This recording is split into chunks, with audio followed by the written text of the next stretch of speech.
Hello বন্ধুরা, কেমন আছো তোমরা? আশা করছি অনেক ভালো আছো, সুস্থ আছো। আর আমিও কিন্তু অনেক ভালো আছি। তোমাদের এসরাই ফ্যামিলিতে অনেক স্বাগত জানিয়ে শুরু করছি নতুন একটি ভিডিও। তো ভিডিওটাতে কিন্তু শুরু করছে একদম সন্ধ্যের পর থেকে। এখন কিন্তু প্রায় 7:30 মতো বাজে। আসলে সারাদিন এত গরম পড়েছে যে আর কিছুই ভালো লাগছিল না। তো সেই জন্য আর কি ভিডিও করা হয়নি। তো সন্ধ্যাবেলায় আর কি সন্ধ্যাবেলা থেকে ভিডিওটা শুরু করছি। তোমাদের নিশ্চয়ই ভালো লাগবে। তো দেখো, সন্ধ্যাবেলায় করছি টিফিন। চাউমিনটা অনেক দিন ধরেই ছিল, সন্ধ্যাবেলা চাউমিন করব। চাউমিনটা অনেক দিন ধরে ঘরে রয়েছে, প্রায় মাসখানেকের মতো হয়ে গেল, জানো তো। চাউমিনটা করাই হচ্ছিল না, নানান ঝামেলার জন্য আর কি করা হচ্ছিল না। কটার দিন তো ছেলে মেয়ে ভুগলো, সেই কারণেও করা হয়নি।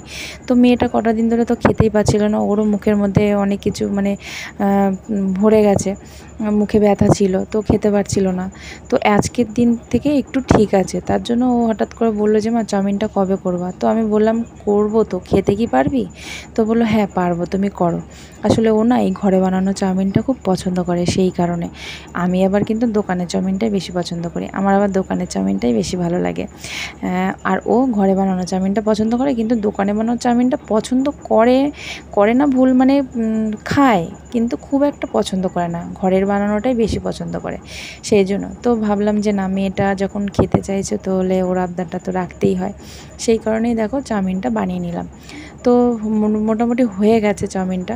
আর এত গরম লাগছিলো, মানে কিছুই ভালো লাগছিলো না। বিকেলবেলা মানে রান্নাঘরে এসে কোনো টিফিন করা খুবই কিন্তু একটা কষ্টের ব্যাপার। তো যাই হোক, ছেলে মেয়ে খেতে চাইলে তো করতেই হবে, তাই না? তো যাই হোক, চাউমিনটা মোটামুটি হয়েই গেছে। এবার আমি একটু এত গরম লাগছে, চাউমিনটা হতে না হতেই আমি কি করলাম, ফ্যানটা চালিয়ে দিলাম। গ্যাসটা অফ করেই আগে ফ্যানটা চালিয়ে নিলাম। মানে এত গরম লাগছে, মানে কি বলবো, গরমকালে মানে কিছু করা, রান্না করা মেয়েদের যে কতটা কষ্ট, সে একমাত্র যে করে সেই জানে। তো যাই হোক, চাউমিনটা আমার হয়ে গেছে। হয়ে যাওয়ার সাথে সাথেই গ্যাসটা নিভিয়েই পাখাটা চালিয়ে দিলাম।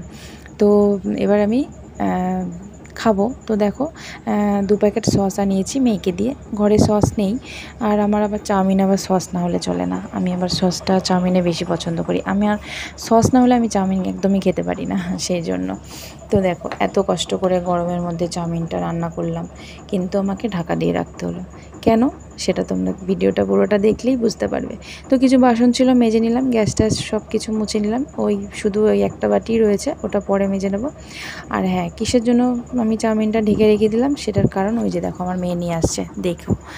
আসলে হঠাৎ করে মা ফোন করলো, ফোন করে বলল যে মেয়ের জন্য 1 প্লেট চাউমিন কিনেছি, একটু পাঠিয়ে দে সোনাকে, এসে নিয়ে যাক। আসলে আমার মা গিয়েছিলো এক জায়গায় ঘুরতে, সেখানে হোটেলে আর কি সব বন্ধুবান্ধব, বন্ধু না মানে বান্ধবীদের সাথে ঘুরতে গিয়েছিল আমার মা।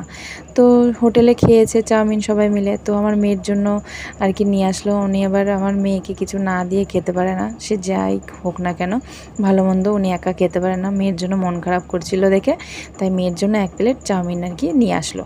আর এই প্লাস্টিকের মধ্যে কি, এটার মধ্যেও চাউমিন, কারণ মা 1 প্লেট খেতে পারিনি দেখে মা আবার প্যাক করে নিয়ে এসছে, সেটাও দিয়ে দিয়েছে দেখো আমার মেয়েকে। তো মেয়ের জন্য আলাদা করে এক্সট্রা 1 প্লেট কিনেছে, আর যেটুক খেতে পারিনি সেটুক প্যাকেট করে এনে আমাকেই আবার দিয়ে দিয়েছে। তো যাই হোক, আমার তো চাউমিন দেখে খুবই খুশি হয়ে গেলাম, কারণ আমি তো দোকানের চাউমিন বেশি পছন্দ করি, সেই জন্য। তো যাই হোক, চাউমিনে ভরে গেছে পুরো আমার ঘরটা, কী আর করা যাবে। তো এই চাউমিন ঢেলে নিই, আর আমরা 3 জন মিলে আর কি খাবো। ওর বাবা নেই, ওর বাবার জন্য রেখে দেবো। এদিকে ঘরে বানানো চাউমিনটাও রয়েছে, কী যে হবে তাই বুঝতে পারছি না। তো যাই হোক, চাউমিনটা তো ফেলে দেওয়া যায় না, তাই না? খাওয়া তো ঠিকই হবে। তো এইটা সন্ধেবেলায় খাই, আর রাতেবেলাও আজকে সব চাউমিনই খাওয়া হয়েছে, জানো তো। ভাত আর কেউ খায়নি, ওর বাবাও খায়নি, আমরা। তো আমার মেয়ে তো ঘরের বানানো চাউমিনটা বেশি পছন্দ করে, তো এই চাউমিনটাও অল্প নিয়েছে, আবার ঘরে বানানো চাউমিনটাও খেয়েছে, পরে খেয়েছে আর কি। তো এটা আর কি ওর মেয়েকে দিচ্ছি, আবার কিছুটা ওর বাবার জন্য রেখে দেবো। তো এই আর কি। তো চলো। আর তারপরে দেখো, ওর বাবা রাত্রিবেলা কিছু জিনিস নিয়ে এসছে, টুকিটাকি জিনিস। আর কি নিয়ে এসছে তোমাদেরকে একটু দেখাই, দেখো। এটা হচ্ছে কি আমাদের কালকের মেনু হবে, সেটা তোমরা কালকের ভিডিওতে দেখতে পাবে যে কিসের জন্য আর কিনেছে। তোমরা হয়তো একটু আন্দাজ আর কি করতেই পারছো, ঠিক আছে। তো চলো বন্ধুরা, আজকের মতো ভিডিও এই পর্যন্ত, দেখা হচ্ছে নতুন একটা ভিডিওতে। আজকের মতন টাটা।